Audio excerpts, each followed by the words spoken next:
Hey, what's up, guys? How's it going? So, another day, another vlog. Hope you're doing well. Thanks for coming back to the channel. If this is the first time you're checking it out, thanks for checking it out. Um, I'm doing daily vlogs, or attempting to. Daily-ish vlogs, I guess. And this is my 8th one, I think, or maybe my ninth.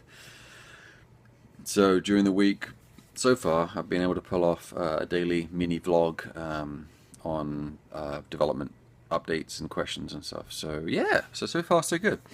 Um, Alright, so I'm going to jump into some of the questions from yesterday's video real quick. Yeah. Nintendo Guy 19 asks if we're planning on doing 3D cutscenes for Dementium 1 or 2 or 3 if we end up doing it on the 3DS.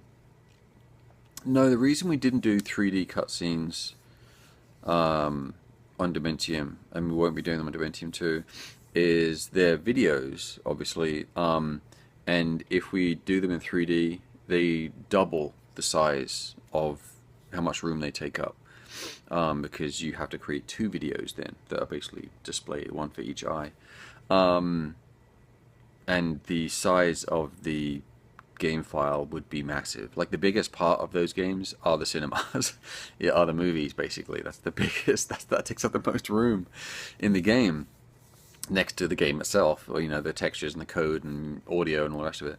But yeah, it's the videos that take up so much, because we try to put them at the highest quality possible as far as the bandwidth, the bit rate, or whatever you call it, that it can handle. So there's not much compression on them, so they look really good, So when you go from game to video, you don't notice any kind of JPEG compression or whatever going on. So they're already pretty big. So then if we doubled that, or lowered the quality and then doubled it, then it would just look kind of crappy. So it's really more of a memory concern. So of course in an ideal world they'll be in 3D, but yeah, that's why we haven't done it, and we don't have plans to do it, because Dementium 2 is bigger than Dementium 1 anyway, so we definitely won't be doing it with Dementium 2. So anyway, Aaron Knight asks, have we ever used live instruments in any of our games? Yep, ATV Wild Ride has live music from Greg's band, Swift Justice and the Hired Goons, so that's pretty cool. Do I play any instruments? I seem like a guitar kind of guy. Yeah, I used to. I did some guitar and some piano or keyboard. I used to make music and stuff on the computer back in the day, before everything could be on the computer. I had like these little rack, instrument, units and stuff like that, and Kurzweil and all that kind of stuff. But yeah, I wrote the original tune for Dementium, the theme music, and yeah, I have done a bunch of music, but I haven't done music for years. But yeah, so there you go. Let's see if there's any other questions.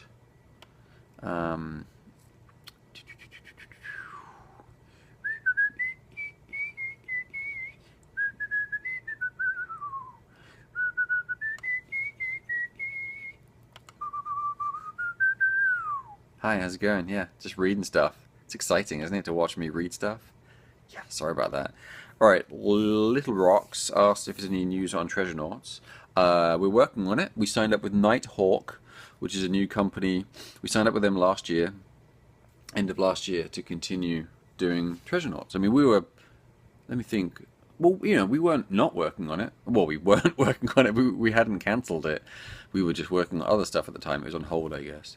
But then Nighthawk, contacted us and were interested in working with us to finish it off, which is great. And I know those guys, even though Nighthawk is a new company, I know those guys really well. I've known them for years. They used to be some of the top guys at Majesco for many years.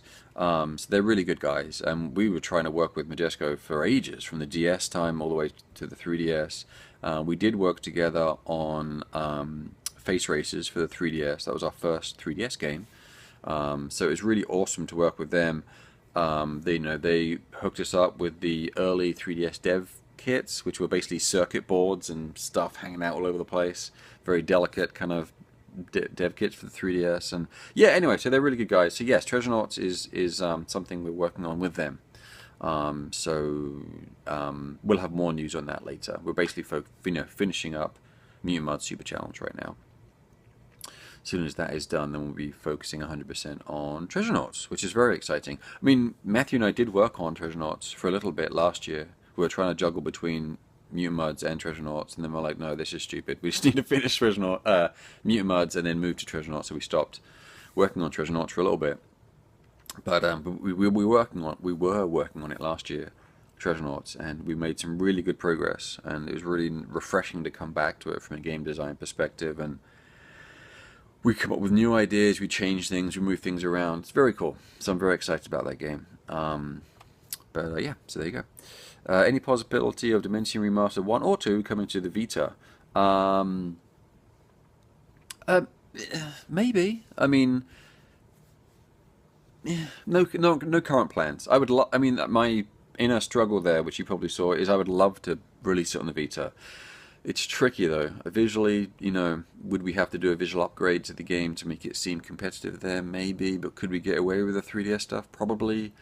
It'd be a lot of work. I'm trying to think if our engine even runs on that. I mean, I know Muds and Zero Drifters on there, but I don't know if we've done any 3D stuff on there. So, yeah, there'd be a lot of work in probably getting that over there. And obviously, honestly, the Vita isn't a big seller as far as games. So, probably not, unfortunately. That was from Snack Cabinet Gaming. Nice. Alright, Mr. Death Smiles. You guys should make a platformer with an animal that is in the vein of classic rare stuff like Conker or Banjo. I think you worked on Aero and Vex in addition to Muds and Zero Drifter, so I know that you understand good platforming mechanics. I miss cutesy animal mascots. Me too. And I'm really excited about Playtonic's game. I completely forgot what it's called. But you know the one I mean. God, what's it called? I can't believe I forgot it. Anyway, whatever that is, I'm really looking forward to it. What is it? I know you probably know, but I can't think of it. But you know the one I mean. X-Rare guys, they're making an awesome 3D platformer. I supported the Kickstarter for that. I need to look that up now. That's really bugging me. What is it called? Because I think we got an update from them recently on that. So I'm going to look that up real quick because that game does look really nice. That's going to be really interesting to see how that comes together. Yeah, I can't find it, and I don't want to waste any more of your time with me just looking for something. Okay, so we're moving on. But you know what I mean. It's that game with the little chameleon dude and the other. I thought I had it there. It's like Banjo-Kazooie. It's like it has a musical kind of thing going on, but it's not. I'm going to save you this agony. I'm going to move on. Sorry. You know what I mean. Okay. The issue with finances has come up a few times. Oh, this is Dekuman.tv. The issue of finances has come up a few times in your vlogs, and you had recently commented you were disappointed on sales on the 3DS, Moon Chronicles, Zero Drifter, Dementium. Do you expect Renegade Kid to continue supporting the 3DS and jump to the NX in the foreseeable future? If no, which platform will you be supporting instead? Yes, I mean, we're doing Muds and Treasure and Dementium 2 Remastered for the 3DS and Wii U in some of those cases, not Dementium, but definitely Mud Super Challenge and Treasure. And yeah, we would love to go on the NX. We just don't know what the hell it is. So, we're waiting to hear what the hell it is. As far as when it's coming out, what is it? Yeah. So, yes, we're very excited about the NX, about the potential of the NX. But, we'll also be, looking at other platforms, Xbox, PlayStation, mobile. Yeah. So, all of the above. But no, we're not, I mean, yeah, the 3DS has been good for us. We've really enjoyed it. But money-wise, it's not really, a great source of cash for us right now. But we still have a few games left that we're going to release on there for sure. And NX is something we're very optimistic about. um,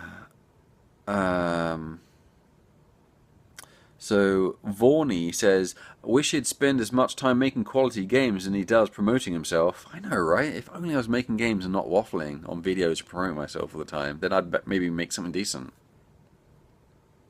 Maybe. Riri Vadon. Hi Jules, want to ask, after Dementium 2 Remastered, will you focus on Dementium 3? And if so, will we play again as William Redmore? After I beat the second game, I was wondering what happened to Redmore. We will not be working on Dementium 3 when we're done with Dementium 2, but we would love to make Dementium 3 in the future, full show. But there are no plans to do that right now because it's just going to cost a lot of money. Even if it was just a 3DS version, which is obviously a lot smaller budget than it would be on a console or whatever, still, it's a big investment. I mean, like, the difference is, like, we made Dementium 1 kind of on our own, a lot of it, and then we signed up with Gamecock and they gave us some money. So that cost probably a few $100,000 to make Dementium 1, and then the budget for Dementium 2 is like more like $500,000, which to us, that's probably the biggest budget we've ever had, honestly, to make a game, and that's a lot of money. You know, but we had a big team. We had maybe 10 people, I'm not sure exactly, for like a good amount of time. I'm not sure exactly what it was now. It was so long ago. But yeah. So, and that's, you know, that's why, you know, Dementium 2 is so rich in content, and it really is largely a better game than Dementium 1 in most regards. You know, and that was to make that game. So now, if we were to make Dementium 3, even for 3DS, it would cost at least that, if not more, because the artwork, the demands of the system, and what people's expectations are, is so much bigger. Yeah, we'd need a decent budget to do that. So that's why we don't have current plans to do that. All right, Philip Elder. Hey Phil, how's it going? Any thoughts to return to Moon? Moon was my top DS release of all time, and whenever I fire up Moon Chronicles, I can't stop until I beat it again. Thanks, man. No plans to return to that. We would love to. I mean, Greg and I have talked about it a lot.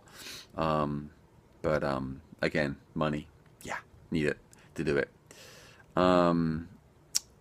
We read Don again. Says it's a real shame that some people say not $14.99 is too high for a Dementium Remastered. It's not. The price is perfect. Just waiting for the European release. Thank you for your support on that.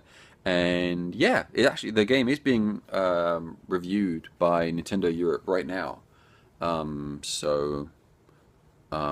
actually going to check the website and see if there's an update on that. But it's being reviewed by them right now, and yeah, touch wood, if it doesn't get, you know, pushed back for some reason, yeah, it should be out soon. Oh, okay. So Dementium Remastered looks like it's gone. Okay, it looks like it's gone through Nintendo Europe, and now it's on to NCL, which is Japan, Nintendo Japan. So the way it works is, you know, NOA or NOE, they will do their testing, and if it passes that, only if it passes that, then it goes to Japan just for a final sanity check, and that's where it's at right now. Ooh, I didn't know that until I checked right now, so thanks for asking. So there we go. So that's good. So what is today's Thursday? So I don't think we'd hear anything about that until the earliest next week. And Japan have found things wrong with our game in the past, even after NOA or NOE has. So you never know. The games are big, you know. You can't always find everything in it that's in it. Anyway, whatever. So there you go. Caleb Cromwell, I'm going to ask my first question. How did your vision for Treasure Knots change from when you first began?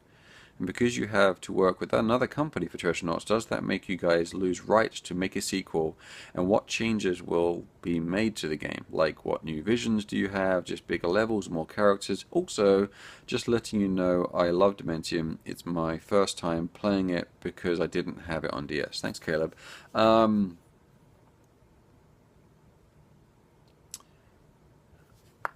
The vision has not... Well, I guess the vision has changed because we're working with another company, but not in a bad way. They, you know, financially have helped us continue development, which is awesome. And the Nighthawk have been really great in not wanting to get in the way, not wanting to mess up. They're very capable, very talented, and they have great opinions. And I'm also always willing to listen to other people's ideas, but they're not pushing anything on us as far as you must do this now, blah blah. There's no sense of like, oh, they're like the parent coming in and now they own everything, which was what publishers were like sometimes in the past. But no, they're not doing that at all. So no, but things have changed because now we're like, great, we have a little bit more elbow room. We actually have some support here, so it's got a little bit bigger and I think a little bit more refined in what it is. From the very beginning, it was a very, very simple game where it was like more of just kind of a run through the game to get all the treasure, to get the end of the game like within an hour and get $1 million worth of treasure within the hour. And that was it. That was the whole game. So we'll still have that mode, but that mode is very like arcade run, boom. Like there was no saving. It was just like one sitting, go. Which is great. That's fun. It's a fun challenge. But some people, understandably, also will want to just take their time and digest it and enjoy that experience and not just bum rush through it. So, bum rush? Whatever. So, yeah, anyway, so that's changed and we'll have more news on the game soon as far as what it is, but it's all good. It's all been positive stuff. Matthew, and I got together and we met last year and we talked about a bunch of stuff and it's all good. It's all good as far as how we're approaching the game and how the overworld, not overworld, but how the map works. And yeah, it's good stuff. We didn't lose any rights. They'll have first right of refusal to do a sequel, but if they choose not to do it, then we can do it ourselves or take it elsewhere.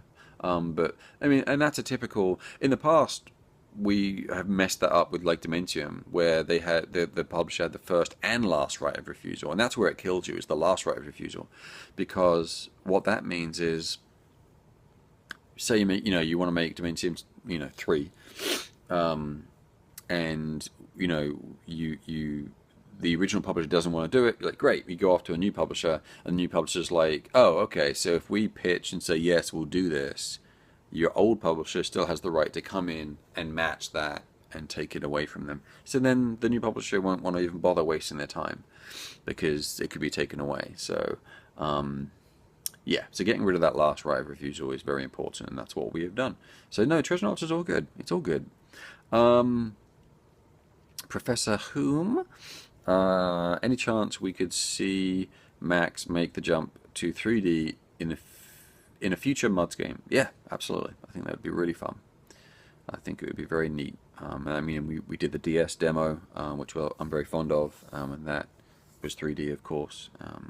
Yeah, I'd love to do that. Andrew Rabin. Hey, Andrew, how's it going? Andrew and I have hung out many times in Boston at PAX East and stuff. He's like, hey man, any plans for PAX East? Would love to finally see your karaoke skills in action. Yeah, I want to. I haven't booked anything. Trying to talk Brian into to confirm that he's going and stuff. So no, I'd love to. Brian from Image and Form.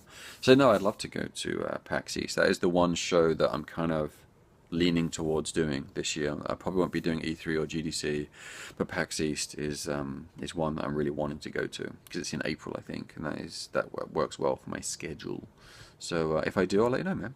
And karaoke, definitely have to get some beers in me before I'll be doing any of that action. But yeah. Okay, Jose Mena Garcia. Hello again, Jose. I think you had a question last time. Thanks for asking my question. Now my question is, as a developer, why do you think Nintendo has been the king of handhelds? From what I've been told, Sega's Game Gear was good, but it didn't sell as well as the Game Boy. And Sony's PSP only had like 10 good games, and the DS had several dozen great games. I work at GameStop, and we sell Vita games, but we have them in a small 2-row rack in the corner, almost as if brushed aside and ignored. All GameStops do that. So why do you think that is? Well, my take on that is that Nintendo, like I mentioned yesterday, actually, Nintendo's handheld hardware development is always very, very clever, where they use old or affordable chipsets and hardware and materials to make their machines. You know, when the Game Boy came out, it was kind of, even though, you know, look at it now, it's super old tech, but even then it was old tech.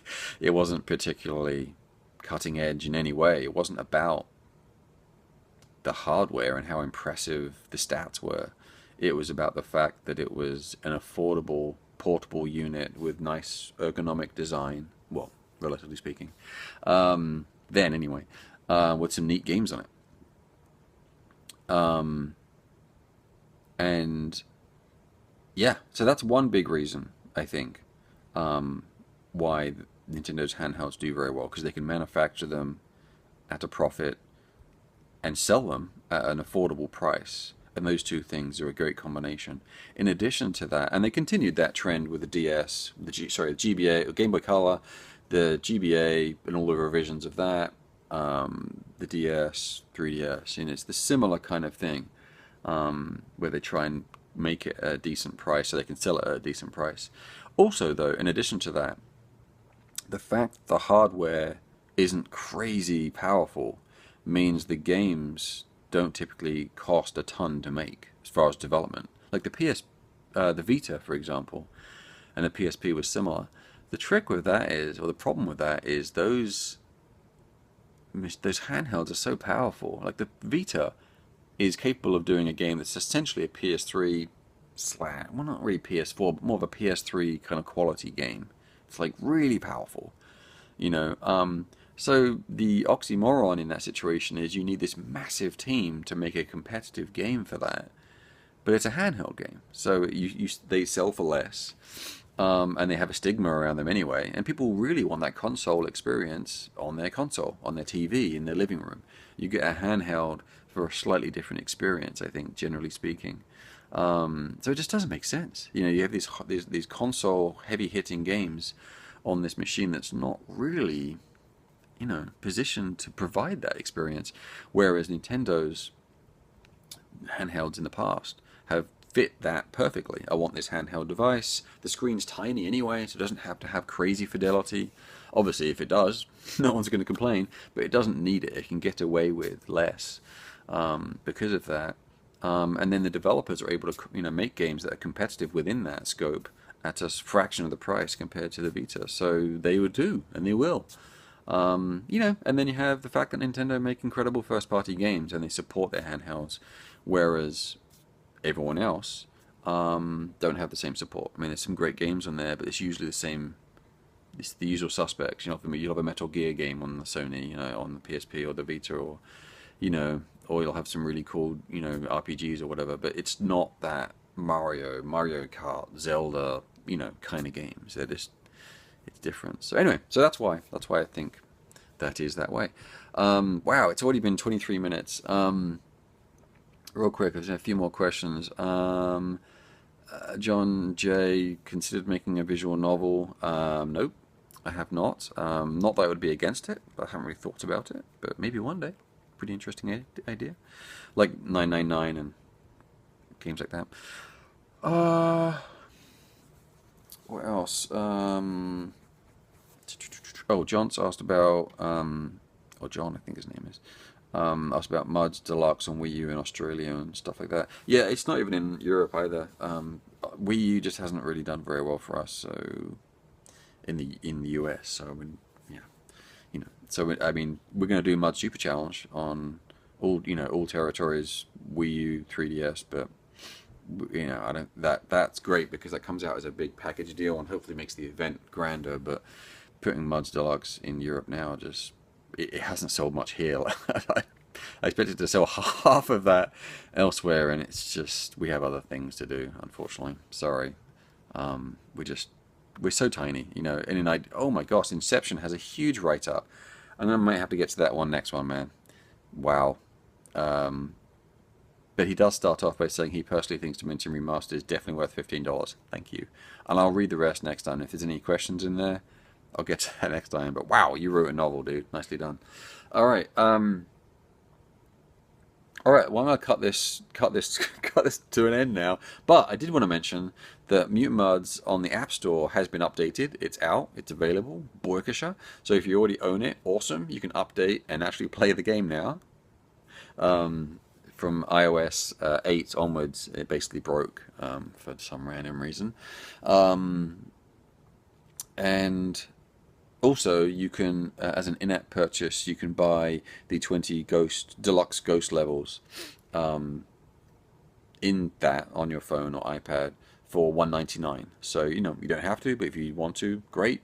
They're in there now, and there you go. Yeah, so that's available. So go and check it out, or update, or whatever. Cool, guys. All right, well, I'm gonna get back to it. I hope you're doing well. You are all awesome, and I will see you next time. All right, bye, guys. Thanks. Bye.